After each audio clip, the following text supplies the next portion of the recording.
Friends, बेटा आज जो टॉपिक हम स्टडी करेंगे वो थ्योरी ऑफ डिमांड चैप्टर का लास्ट टॉपिक है। थ्योरी ऑफ डिमांड में हमने सबसे पहले मीनिंग ऑफ डिमांड पढ़ा था, लॉ ऑफ डिमांड पढ़ा था। हमने क्वेश्चन किया था इसमें why does demand curve slopes downward, exceptions to the law of demand और डिमांड फंक्शन। तो आज हम करेंगे क्वेश्चन है change in quantity demanded and change in demand. यहाँ ऐसे भी आ सकता है movement along the same demand curve and shift in demand curve, ठीक है, या extension contraction of demand and increase decrease in demand. ये इंक्रीज और ब्रीक डिक्रीज है, ये जो वर्ड है ना ये है इंक्रीज और ब्रीक डिक्रीज इन डिमांड, ठीक है। तो हम सबसे पहले करते हैं, मतलब एक और चीज़ समझाओ, ये चेंज इन क्वांटिटी डिमांडेड और movement along the same demand curve और एक्सटेंशन कॉन्ट्रैक्शन ऑफ डिमांड, ये तीनों चीज़ें सेम है, ठीक है। Change in quantity demanded, movement along the same demand curve, extension contraction of demand. दूसरी तरफ change in demand, shift in demand curve और increase and decrease in demand, ये तीनों चीज़ें सेम हैं।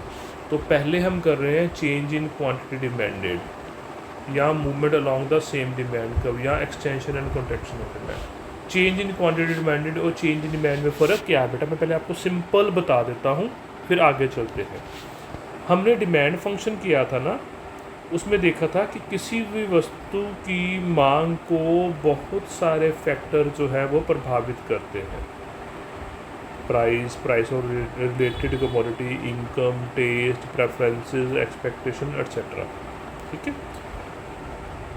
यानी कि जो डिमांड फॉर कमोडिटी एक्स था is a function of price of commodity X, price of related commodity, income, taste, expectations etcetera etcetera etcetera, बहुत सारे फैक्टर। जब किसी एक्स वस्तु की डिमांड पर सिर्फ उसकी प्राइस का असर पड़े, बाकी चीज़ों का असर ना पड़े, तो उसको हम कहते हैं चेंज इन क्वांटिटी डिमांडेड या movement along the same demand curve या extension and contraction of demand, ठीक है। बट जब किसी वस्तु की डिमांड पर प्राइस और related commodity, income, taste, expectation, सभी का असर, इनमें से किसी का असर पड़े, प्राइस का असर ना पड़े, तो उसको हम कहते हैं चेंज इन डिमांड या शिफ्ट इन डिमांड कर्व या increase and decrease in demand, ठीक है। मतलब इसमें सिर्फ कमोडिटी की प्राइस का असर पड़ता है और इसमें प्राइस को छोड़कर दूसरे फैक्टर्स का असर पड़ता है, ठीक है। तो हम सबसे पहले शुरू करने जा रहे हैं चेंज इन क्वांटिटी डिमांडेड, है ना। तो चेंज इन क्वांटिटी डिमांडेड बेटा क्या हो गया, क्या मीनिंग हुआ चेंज इन क्वांटिटी डिमांडेड, कि जब किसी वस्तु की मांग पर उसकी प्राइस का असर पड़े, प्राइस के चेंज होने से डिमांड में बदलाव आ जाए, उसे चेंज इन क्वांटिटी डिमांडेड या movement along the same demand curve या extension and contraction of demand बोलते हैं। ये चेंज इन क्वांटिटी डिमांडेड दो तरह की होती है, एक्सटेंशन एंड कॉन्ट्रैक्शन। एक्सटेंशन मतलब विस्तार, कॉन्ट्रैक्शन मतलब संकुचन। मांग का विस्तार कैसे, जब कीमत के कम होने से डिमांड बढ़ जाए, कीमत के कम होने से मांग बढ़ जाए, उसको कहते हैं एक्सटेंशन ऑफ डिमांड, ठीक है। जैसे एक टेबल बनाते हैं, कीमत 5 रुपये है किसी चीज़ की, हम एक चीज़ खरीद रहे हैं, यानी कि पेन 5 रुपये का है, हम एक पेन खरीदते हैं। अब पेन 1 रुपये का हो गया, हम 5 पेन खरीदने शुरू कर दिए, ये कहते हैं एक्सटेंशन ऑफ डिमांड, ठीक है। तो जो डिमांड का 1 से बढ़कर 5 हो जाना is called as extension of demand. अगर मैं डिमांड कर्व से इसको शो करूं, ये हमारा नेगेटिव स्लोप का डिमांड कर्व है, ये हमने बार बार बनाया है। पहले प्राइस है 5 रुपये, 0 से ये 5 रुपये प्राइस है, 5 रुपये प्राइस पर हम एक पेन खरीद रहे हैं और कंज्यूमर हम यानी कि इस ए पॉइंट पर है। अब प्राइस हो गई 1 रुपये पेन की, इतनी रह गई, गिर गई प्राइस। प्राइस के गिरने से डिमांड उसकी 5 पेन की आ गई, यानी कि उपभोक्ता अब बी पॉइंट पर आ गया। पहले ए पर था, अब बी पर आ गया। ये ए से बी तक की मूवमेंट को हम कहते हैं एक्सटेंशन ऑफ डिमांड। क्लियर? ये एक ही डिमांड कर्व पर, ये एक ही डिमांड कर्व है ना डी डी, इस पर एक पॉइंट से वो दूसरे पॉइंट पर आ गया, इसको कहते हैं एक्सटेंशन ऑफ डिमांड। अब बेटा कॉन्ट्रैक्शन, संकुचन, कम होना। कब कम होगी प्राइस? जब डिमांड कब कम होगी? जब प्राइस बढ़ जाए। प्राइस के बढ़ने से जो डिमांड कम हो जाए उसे कॉन्ट्रैक्शन बोलते हैं। ठीक है? जब कीमत के बढ़ने से प्राइस कम हो जाए उसको एक्सटेंशन कॉन्ट्रैक्शन बोलते हैं। जैसे प्राइस पेन की 1 रुपये है, हम 5 पेन खरीद रहे हैं। अब प्राइस 5 रुपये हो गई, हमने 1 पेन खरीदना शुरू कर दिया, ये कॉन्ट्रैक्शन है। ये डिमांड कर्व है डी डी। पहले प्राइस 1 रुपये है पेन की, वर्टिकल एक्सिस पे प्राइस है ना, और हम ये 5 पेन खरीद रहे हैं। उपभोक्ता इस ए पॉइंट पर है। अब प्राइस बढ़ के 5 रुपये हो गई, उनकी प्राइस बढ़ गई। डिमांड कम होके 1 रुपये रह गई, अब बी पॉइंट पर आ गया। ये ए से बी पर जो शिफ्ट किया उसको कहते हैं कॉन्ट्रैक्शन ऑफ डिमांड। ठीक है? सेम डिमांड कर्व पर मूवमेंट है, एक ही डिमांड कर्व पर ए पॉइंट से बी पॉइंट पर आ गया, इसको कहते हैं कॉन्ट्रैक्शन ऑफ डिमांड। अब दूसरा है change in demand, D M नहीं डिमांड है, चेंज इन डिमांड और shift in demand curve. Change in demand और शिफ्ट इन डिमांड कर्व और इंक्रीज डिक्रीज इन डिमांड। तो इंक्रीज इन डिमांड क्या होगी? इसमें क्या होगा? When demand for a commodity rises due to the factors other than price of that commodity। जब वस्तु की कीमत को छोड़कर दूसरे फैक्टर्स के कारण मांग बढ़ जाए उसको इंक्रीज इन डिमांड कहते हैं। जैसे फॉर एग्जांपल कि कीमत उतनी ही रही वस्तु की, बट उपभोक्ता की इनकम बढ़ गई, उस कारण से डिमांड बढ़ गई। इनकम के बढ़ने से डिमांड बढ़ गई, वो इंक्रीज इन डिमांड की एग्जांपल है। ठीक है? या किसी वस्तु के फेवर में टेस्ट आ गए लोगों के, जिससे डिमांड बढ़ गई। या देश में पॉपुलेशन बढ़ने से डिमांड बढ़ जाए, या सब्स्टिट्यूट कमोडिटी की प्राइस बढ़ने से, सब्स्टिट्यूट कमोडिटी की प्राइस के बढ़ने से डिमांड बढ़ जाए, या कॉम्प्लीमेंट्री कमोडिटी की प्राइस के कम होने से डिमांड बढ़ जाए, इन सभी को हम इंक्रीज इन डिमांड बोलते हैं। ठीक है? मतलब इंक्रीज इन डिमांड को क्या बोलते हैं? जब वस्तु की कीमत को छोड़कर दूसरे फैक्टर से कारण डिमांड बढ़े किसी वस्तु की, उसको इंक्रीज इन डिमांड बोलते हैं। इंक्रीज इन डिमांड बेटा 2 तरह की हो सकती है, सेम प्राइस मोर डिमांड, मोर प्राइस सेम डिमांड, है ना। पहले वाला समझाता हूँ। पहले प्राइस 3 है किसी वस्तु की, डिमांड 3 है। अब same price more demand, same price more demand, है ना। तो प्राइस सेम रही बट उपभोक्ता की इनकम बढ़ गई या किसी कारण भी डिमांड बढ़ गई, इसको इंक्रीज इन डिमांड बोलते हैं। Same price more demand. Second case, मोर प्राइस सेम डिमांड, प्राइस 3 है।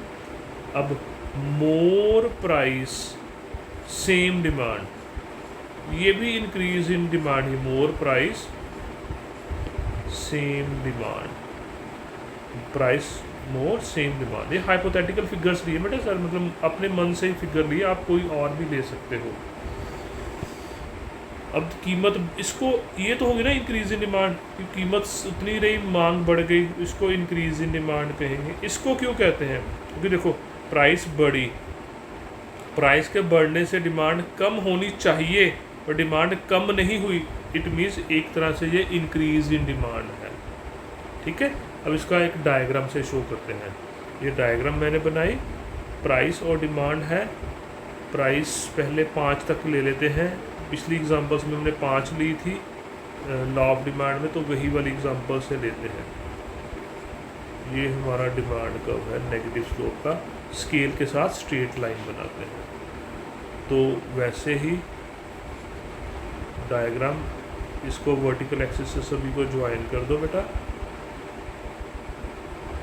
और फिर नीचे को मिला दो।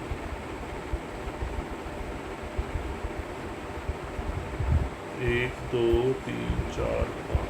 पहले प्राइस 3 है, डिमांड भी 3 है, ये कंज्यूमर इस ए पॉइंट पर है ना। 3 प्राइस 3 डिमांड, 3 प्राइस 3 डिमांड।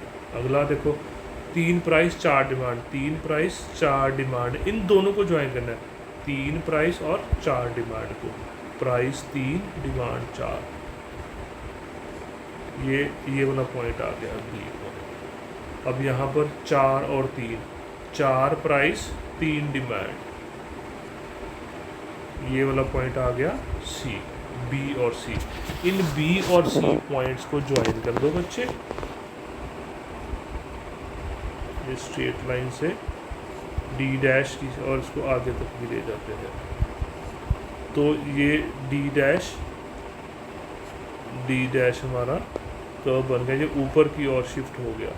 इसकी ऊपर की ओर shifting shows increase in demand.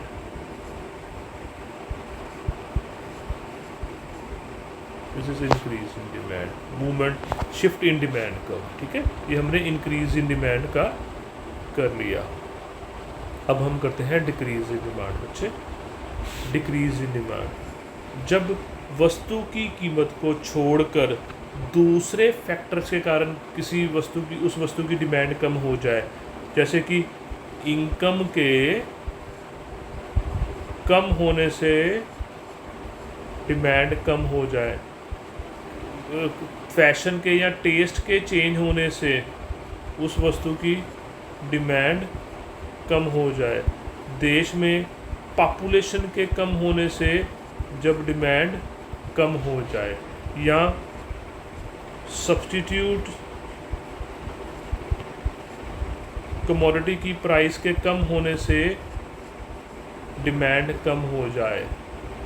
वस्तु की कीमत का असर नहीं पड़ा, दूसरे फैक्टर्स का असर पड़ा, तो इस सभी को हम बोलते हैं डिक्रीज इन डिमांड। ये डिक्रीज इन डिमांड 2 तरह की होती है, same price less demand, less price same demand. वैसा ही टेबल बनता है जो इंक्रीज इन डिमांड में बना था, पहले 3 और 3 है मान लो। अब same price less demand, price उतनी रही बट मान लो इनकम के कम होने से डिमांड कम हो गई। दूसरा केस क्या है, लेस प्राइस सेम डिमांड। ठीक है, पहला क्या था, सेम प्राइस लेस डिमांड, दूसरा क्या है, लेस प्राइस सेम। इसको हम डिक्रीज, इसमें तो डिमांड सेम नहीं पर फिर भी इसको डिक्रीज इन डिमांड बोलते हैं। क्यों?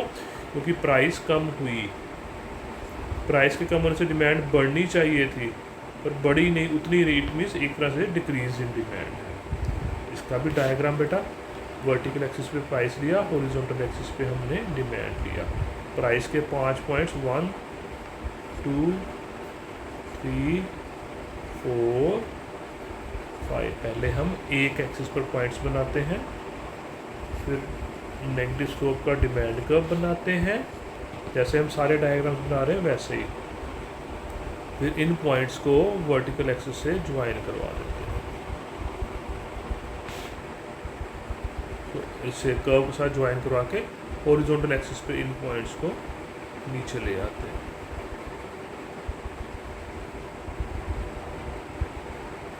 एक, 2, 3, 4 और 5।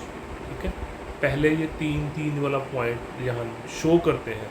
प्राइस 3 है, डिमांड 3 है, 3 और 3। ये वाला पॉइंट आ गया ए।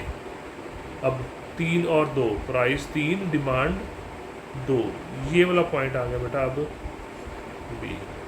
ये वाला point price 2 demand 3, price 2 demand 3, ये आ गया सी। ठीक है, अब इन बी और सी दोनों पॉइंट्स को ज्वाइन कर देते हैं।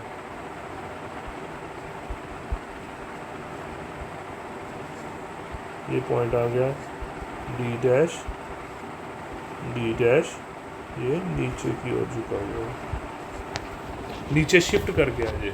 इसकी नीचे की ओर शिफ्टिंग जो शो करती है